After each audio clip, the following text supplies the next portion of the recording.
চিরের পোলাও বানাতে গেলে অনেক সময় বোধহয় ঘেটে যায়, কিন্তু কি করলে একদম ঝরঝরে চিরের পোলাও বাড়িতে বানানো যায় টিপস সহ আজকেই সেই রেসিপি।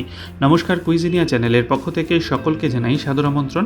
আমাদের সবার চ্যানেল কুইজিনিয়াকে সাবস্ক্রাইব করে পাশে থাকা বেল বাটন আর অল আইকন প্রেস করে রাখলেই সব নতুন ভিডিও নোটিফিকেশন আপলোড হওয়া মাত্র আপনাদের কাছে পৌঁছে যাবে।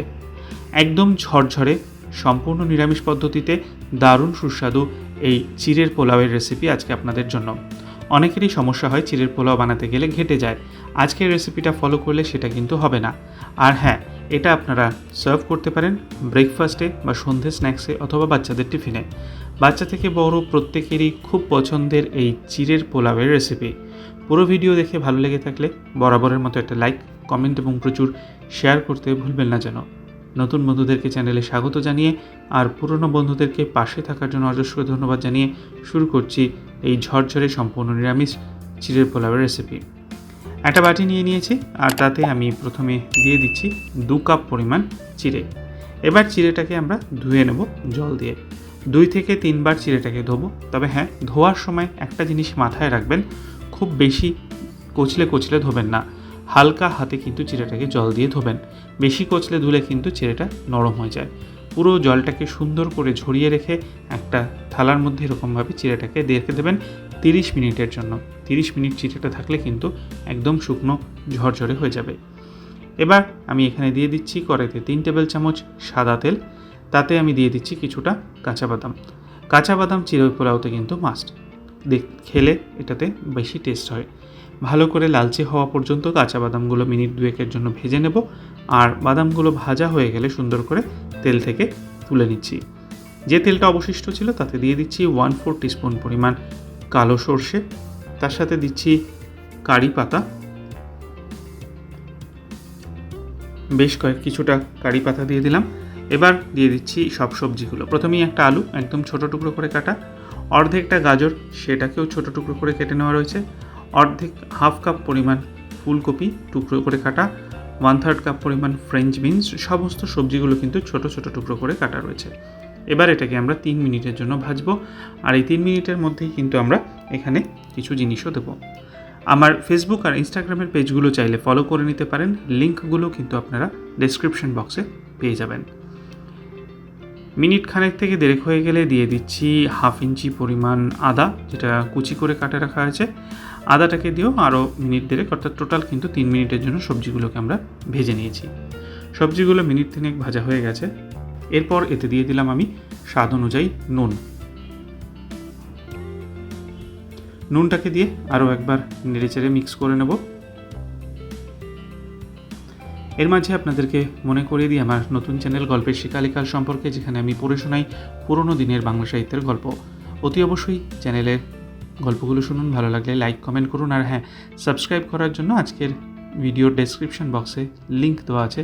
প্লিজ কুইজিনিয়ার মতো গল্পের শিকালিকালেরও পাশে থাকুন, চ্যানেলটাকে সাবস্ক্রাইব করুন। ফিরে আসছি রান্নায়। দিয়ে দিচ্ছি 2 টেবিল চামচ পরিমাণ কাজু বাদাম কুচি করে রাখা, 1 টেবিল চামচ পরিমাণ কিশমিশ দিয়ে আরও মিনিট খানেকের জন্য একটু ফ্রাই করে নেওয়া হচ্ছে। এরপর এতে দিচ্ছি 1/4 টিস্পুন পরিমাণ হলুদ গুঁড়ো আর 1/2 টিস্পুন লাল লঙ্কার গুঁড়ো। ঝালটা আপনারা আপনাদের পছন্দ অনুযায়ী দেবেন, যদি না পছন্দ হয় তাহলে স্কিপও করে যেতে পারেন। দিয়ে আরও 3 মিনিটের জন্য সবজিগুলোকে ভালো করে ভেজে নেব, যাতে সবজিগুলো নরম হয়ে যায়। আমার ফেসবুক পেজ কুইজিনিয়াতে আমি এখন আমার চ্যানেলের যে 2-3 বছরের পুরনো ভিডিওগুলো আছে ওগুলো নতুন করে আপলোড করছি। অতি অবশ্যই দেখুন ওই ফেসবুক পেজটা, কারণ নতুন বন্ধু যারা তারা হয়তো অনেকেই জানেন না ওই রেসিপিগুলো। আর অতি অবশ্যই কুইজিনিয়ার ফেসবুক পেজকে ফলো করুন, সেই লিঙ্কটাও কিন্তু আজকের ভিডিওর ডেসক্রিপশন বক্সে দেওয়া আছে। সবজিগুলো কিন্তু আমার এখানে সেদ্ধ হয়ে এসছে। এরপর আমি এতে দিয়ে দিচ্ছি চিড়েটা। দেখতে পাচ্ছেন চিড়েটা কিন্তু একটার সাথে একটা লাগেনি, খুব সুন্দর ঝরঝরে অবস্থায় হয়েছে। আমি কিন্তু আপনাদেরকে দেখাবার জন্য চিড়েটা ওপর থেকে এরকমভাবে দিচ্ছি, একদম ঝরঝরে রয়েছে চিড়েগুলো। এই টিপসটা ফলো করলে কিন্তু আপনাদের এই চিড়েটা কিন্তু একদম ঝরঝরে থাকবে। চিড়েটা দিয়ে আরও 2 মিনিটের জন্য প্রথমে একটু ভাজা ভাজা করে নেব। ফ্লেমটা কিন্তু আমি পুরো রান্নাটাতেই মিডিয়ামেই রেখেছি। সুন্দর ঝরঝরে দেখতে লাগছে। দিয়ে দিলাম 1 টিস্পুন চিনি। চিড়ের পোলাওটা কিন্তু একটু মিষ্টি হয়, তো সেই জন্য দেওয়া।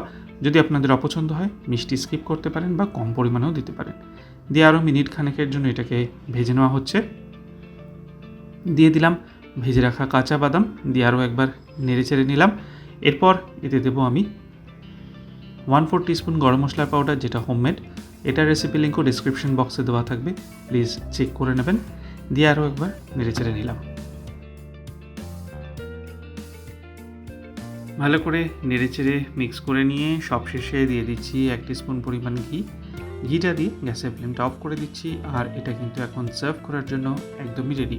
তাহলে অসাধারণ সুন্দর সুস্বাদু আর একদম ঝরঝরে চিড়ের পোলাও দেখলেন কী করে বানাতে হয়।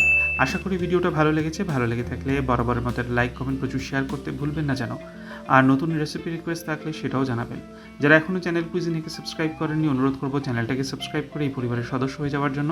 গল্পের শেখালেকালকে প্লিজ সাবস্ক্রাইব করে নেবেন। কুইজিনিয়া ফেসবুক পেজকেও প্লিজ ফলো করে নেবেন। সব লিঙ্ক ডিসক্রিপশন বক্সে দেওয়াই আছে। সবাই ভালো থাকবেন, সবাই সুস্থ থাকবেন। দেখা হবে এই পরের আরেকটা রেসিপি নিয়ে।